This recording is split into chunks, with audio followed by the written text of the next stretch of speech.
오늘의 말씀 이사야서 15장 1절에서 16장 14절까지 말씀입니다. 이것은 모압을 두고 내리신 엄한 경고의 말씀이다. 알이 망하는 그 밤에 모압이 망한다. 길이 망하는 그 밤에 모압이 망한다. 다윗과 디본 사람들이 산당에 올라가 통곡하고 모압 사람들이 느보와 메드바의 멸망을 보고 통곡한다. 모두 머리를 밀고 수염을 깎는다.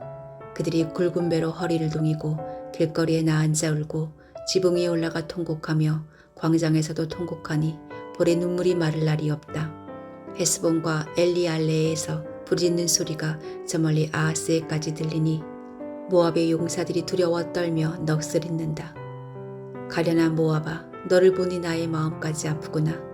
사람들이 저 멀리 수월과 에글라슬리시아까지 도망치고 그들이 슬피 울면서 루잇 고개에 오르는 비탈길을 올라가고 오르나임 길에서 소리 높여 통곡하니 그들이 이렇게 망하는구나. 느무림 샘들이 말라서 메마른 땅으로 바뀌고 풀이 시들고 초목의 모조리 사라지고 푸른 것이라고는 하나도 볼 수가 없구나. 그러므로 그들이 남겨놓은 것과 쌓아놓은 재물을 가지고 벚나무 개울을 건넌다. 그 곡하는 소리가 모압 땅 사방에 울려 퍼지고 그 슬피 우는 소리가 에글라미에까지 들리며 그 울부짖는 소리가 부엘 엘림에까지 이른다. 디몬의 물이 피로 변하였다. 내가 또 다른 재앙 하나를 더 내리겠다. 모압에서 도피한 자들과 그 땅에 남은 자들에게 사자를 보내어서 그들을 찢게 하겠다. 모압 백성아, 예루살렘의 통치자에게 어린 양들을 조공으로 보내라. 셀라에서 광야를 거쳐 나의 딸 시온산으로 조공을 보내라. 있을 곳이 없어 날아다니는 새들처럼 털린 둥지에서 흩어진 새끼 새들처럼 모압의 여인들이 아르논의 나루터에서 헤맨다. 그들이 유다 백성에게 애원한다. 우리가 어떻게 하여야 할지 말하여 주십시오. 우리를 위하여 중재하여 주십시오. 뜨거운 대낮에 시원한 그늘을 들이우는 나무처럼 우리가 그대의 그늘에서 쉴 수 있도록 보호하여 주십시오. 우리는 피난민입니다. 아무도 우리를 해치지 못할 곳에 우리를 숨겨주십시오. 우리가 이 땅에서 살도록 허락하여 주십시오. 우리를 죽이려고 하는 자들에게서 우리를 보호하여 주십시오. 폭력이 사라지고 파괴가 그치고 압제자들이 이 땅에서 자취를 감출 것이다. 다윗의 가문에서 왕이 나와 신실과 사랑으로 그 백성을 다스릴 것이다. 옳은 일이면 지체하지 않고 정의가 이루어지는 것을 보여줄 것이다. 유다 백성이 대답한다. 우리는 모압이 교만하다는 소문을 들었다. 그들이 매우 교만하고 오만하고 거만하여 화를 잘 내지만 사실 그들은 허풍뿐이라는 것도 들어서 알고 있다. 그러면 모압 백성은 그들이 당하는 고통을 못 이겨서 통곡할 것이다. 길하레셀에서 늘 먹던 건포도빵을 그리워하며 슬피 울 것이다.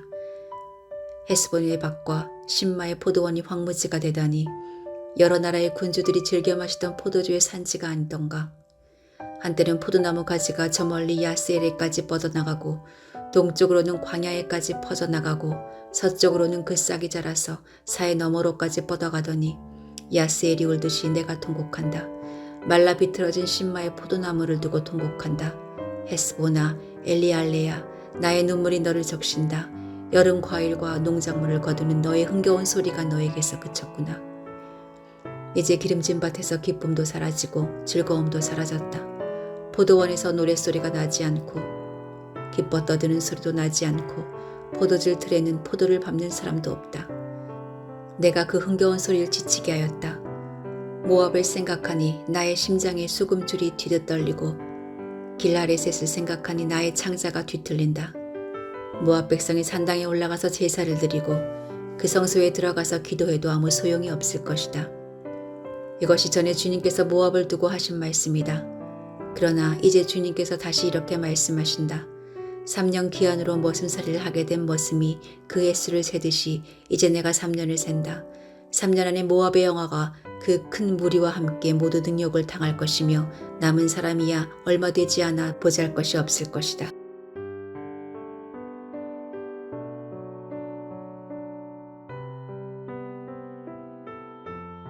과거 한국에 손꼽히는 재벌이 최고 권력자에게 협조적이지 않았다는 이유로 하룻밤 사이에 해체되었다고 떠들썩했던 일이 있습니다.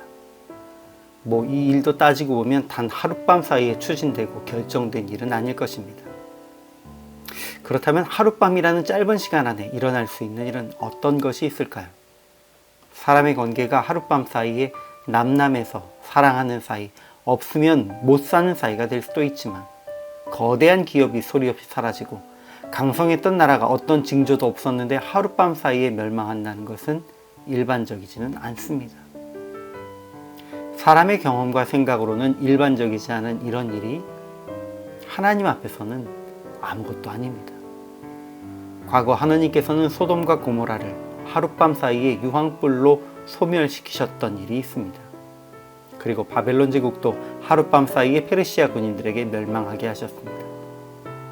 이런 흐름 속에서 모압도 하룻밤 만에 모압이 다스리고 있던 전 지역에서 황폐하게 될 것이라고 예언하신 것입니다. 나라가 망하고 피난민들이 버드나본 시대를 건너면서 친척 백성인 유다에게 도움을 청하겠지만 그들은 어떤 도움도 얻지 못할 것입니다. 심지어 그들이 하나님께 제사하고 기도를 드려도 구원을 받지 못할 것이라고 말씀하시는데, 이렇게 모압이 심판을 당하는 이유는 앞서 언급된 다른 나라들과 동일합니다. 그들이 교만하고 거만하였기 때문입니다. 하나님은 교만하고 거만한 자들을 싫어하십니다.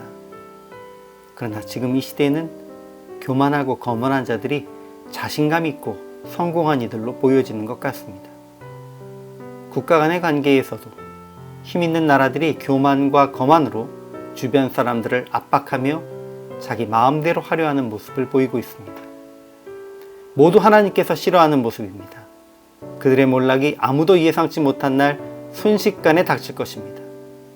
우리도 혹시 교만함의 모습을 따르고 있지는 않은지 스스로 주의하여야 합니다.